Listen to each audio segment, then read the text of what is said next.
Hola, ¿cómo están? Hoy nos toca un nuevo viaje y hoy te voy a compartir un texto en el que vas a poder observar claramente cómo este evangelista iba dejándonos pistas para descubrir la profecía que se escondía en su texto. Presta atención. Al día siguiente estaba Juan con dos de sus discípulos. Viendo pasar a Jesús, dice: «Ahí está el Cordero de Dios». Los discípulos, al oírlo hablar así, siguieron a Jesús.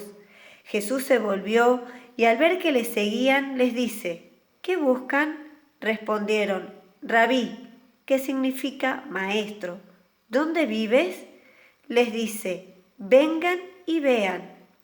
Fueron, vieron dónde vivía y se quedaron con él aquel día. Eran las 4 de la tarde. Ahora, si analizamos un momento este texto, para fines históricos, ¿tiene sentido decir el horario en el que se habían encontrado estos discípulos con Jesús? No. Con fines doctrinales, ¿tiene sentido el horario que se dio? No. Por lo tanto, este horario, las 4 de la tarde, ya me estaba dando información. Y como yo sabía que este era un evangelio profético, tenía que buscar algo hacia adelante. Ya estaba con información, las 4 de la tarde, o sea, ese número algo tenía para decirme. Otra cosa, ¿tiene sentido saber en qué casa vivía Jesús? No, no tiene sentido, no era importante. Por lo tanto, este texto, en todo lo que relata, algo estaba diciendo. ¿Qué era lo que me estaba diciendo? Las 4 de la tarde me estaba señalando el siglo XVI, que en el siglo XVI, como ya te conté, es la etapa esta de la era del Renacimiento. Es cuando es la segunda venida de Jesús simbólica, que tiene que ver con la imprenta y que lo primero que se imprime es la Biblia. Por lo tanto, el texto de salvación, que es iba a ser difundido para toda la humanidad.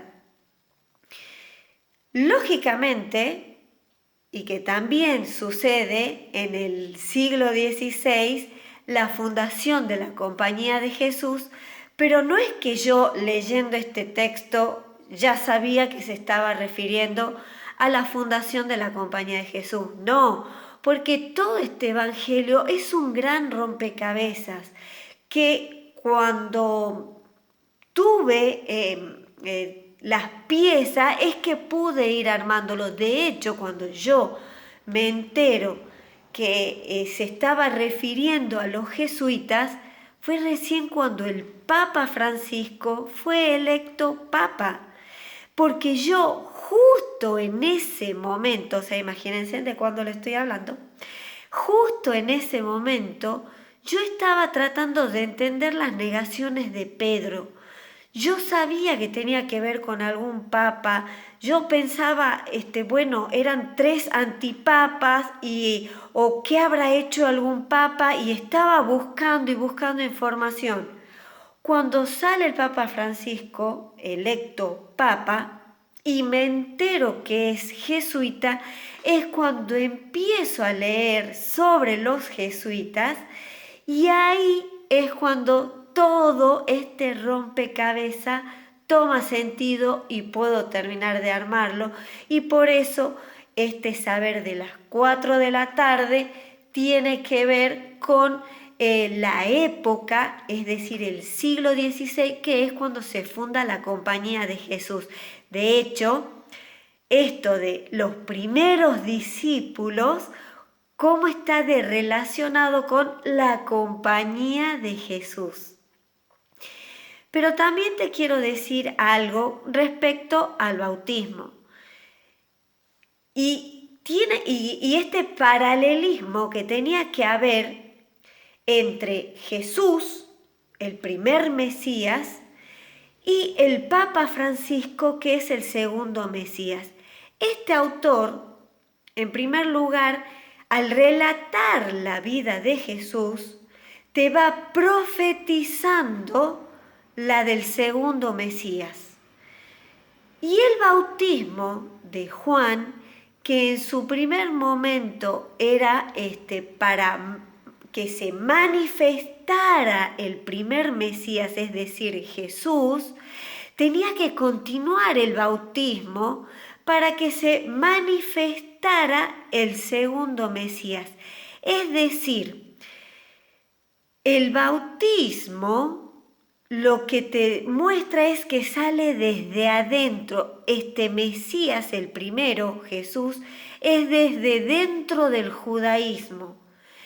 El segundo Mesías, y aquí sí me planto en el catolicismo, no cristianismo, catolicismo, tenía que surgir de dentro del catolicismo. Por lo tanto, ese bautismo era para que se revelara ese Mesías, para que se manifestara ese Mesías. Con lo que podríamos suponer que en la figura de Juan el Bautista también se representan a todos los sacerdotes católicos que fueron bautizando de alguna manera para esta manifestación del segundo Mesías. ¿Por qué? Porque esto, cuando Jesús dice, cuando los discípulos le dicen que querían saber dónde vivía y los lleva, se está refiriendo a qué casa, a qué iglesia, a qué denominación, de dónde venís, del catolicismo. Eso es lo que te está diciendo este texto. Seguimos mañana, que tengas un hermoso día.